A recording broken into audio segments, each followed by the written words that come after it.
I'm Shannon and I'm Apprentice of the Year for Retail and Customer Services.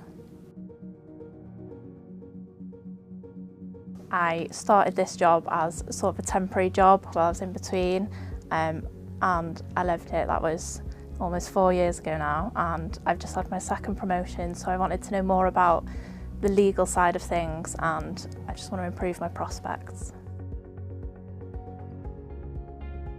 So he's brilliant. He's very approachable and he's always at the end of the phone, and he's really helped me when I've been struggling.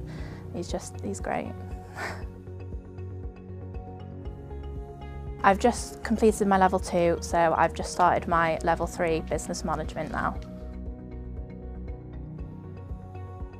I hope to manage my own store in the future. I'm enjoying developing my prospects and improving my CV.